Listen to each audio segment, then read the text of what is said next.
Meghan Markle has been quietly, but firmly, warned not to come to Milan. According to fashion insiders and European diplomatic sources, Italian authorities and high-level fashion organizers have made it clear that she is not welcome. Unlike previous instances, where rejection was handled privately, the tone this time is said to be much sharper. Italy, a country known for its deep-rooted respect for tradition, art, and cultural etiquette, reportedly views Meghan as too toxic to entertain. The decision follows a storm of controversy surrounding her repeated attempts to gatecrash major fashion shows in France. She allegedly appeared at multiple events without official invitations, expecting VIP treatment and leaving organizers scrambling. French designers and PR managers, already frustrated by what they describe as unpredictable behavior, are said to have passed their concerns to Italian counterparts. The result, a united front. No more indulgence. No more accommodations. Italy's fashion scene isn't just about glitz and runways. It is an extension of the nation's cultural identity. Events in Milan are not merely commercial showcases, they are rituals steeped in legacy and hierarchy. According to sources involved with Milan Fashion Week, Meghan represents exactly what organizers want to avoid: drama, distraction, and scandal. She does not bring elegance or prestige. She brings headlines. And for a country that prides itself on protecting its image, that is a risk they refuse to take. One organizer reportedly said, "Italy is a place of history." After France was forced to put up barriers, both literal and diplomatic, to prevent her from appearing uninvited, Italy is not waiting for the same scene to unfold. According to a source close to Milan's planning team, event leaders have already prepared formal instructions for security. If Meghan attempts to attend, she is to be denied access immediately regardless of who she arrives with. This warning did not emerge in a vacuum. Over the past year, Meghan has increasingly distanced herself from any sense of accountability, while countries, brands, and even former allies have steadily closed their doors. Her once carefully protected image as a bold humanitarian and modern royal has unraveled into a persona marked by allegations of bullying, narcissism, and hypocrisy. Multiple organizations, from fashion houses to nonprofits, have begun quietly stepping back. Their reasoning is strikingly similar. She brings complications wherever she goes. Partnerships become PR liabilities. Staff turnover rises. The focus shifts to her, rather than the cause or the product. It is a reputational burden most groups would rather avoid. And yet, Meghan continues to insist she is misunderstood. In both public and private conversations, she has repeatedly claimed she was mistreated by the royal family because of her race. She says she was bullied, silenced, and left unsupported when she needed help. She frames herself as a symbol of hope, a voice for the voiceless, someone who simply wants to spread love and help destigmatize mental illness. And while Meghan denies these claims, the pattern has become difficult to ignore. Italy, unlike some more image-driven countries, is not playing games. Officials reportedly stated, "We will not be Britain 2.0.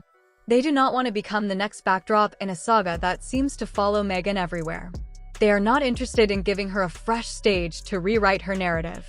In fact, they want nothing to do with the narrative at all." For a woman who once claimed to want privacy, Meghan's public moves over the past few years have reflected the opposite. With massive deals from Netflix and Spotify, both of which have now collapsed, she built her brand around being a royal outsider with a voice.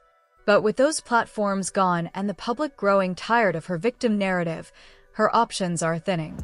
Now, as international rejection mounts, Meghan's isolation is becoming harder to ignore. Prince Harry, for his part, is reportedly trying to keep the ship afloat. According to sources close to the couple, he has been quietly seeking assistance, both financial and logistical, from countries such as Canada. The response, much like Italy's, has reportedly been a cold no.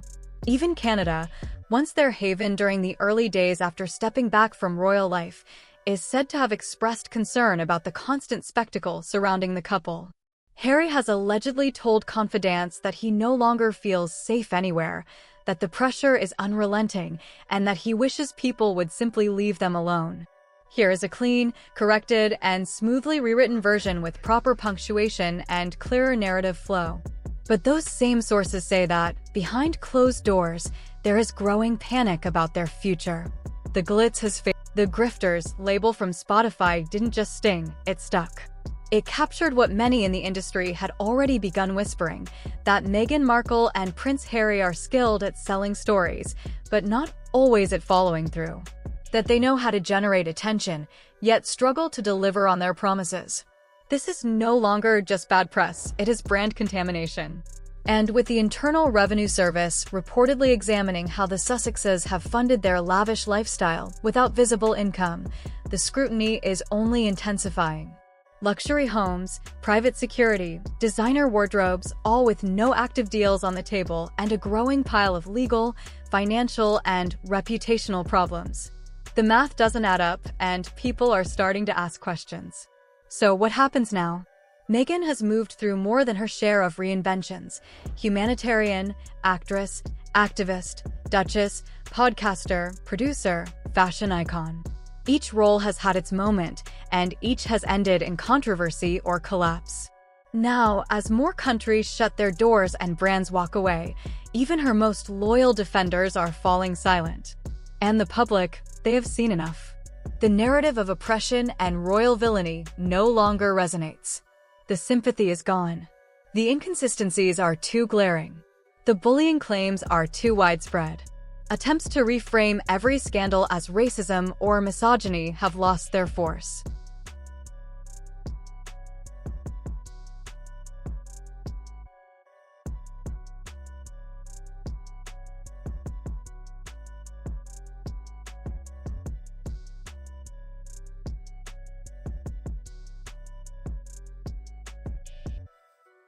People are watching her actions and drawing their own conclusions. Italy's rejection is not just about one fashion week, it is a signal that the world's patience may be running out. That the days of capitalizing on royal rebellion are over. That Meghan Markle, once seen as a symbol of modern change within the monarchy, is now viewed by many as a cautionary tale. She can blame the media. She can blame the monarchy. She can blame the world. But eventually, she may have to confront the one thing she has tried hardest to avoid: accountability. Because when you are not welcome in Paris, in Milan, in Dubai, or even in Canada, and your own home country is still reeling from the damage left behind, where do you go next? What is left? That may be the question even she cannot answer anymore.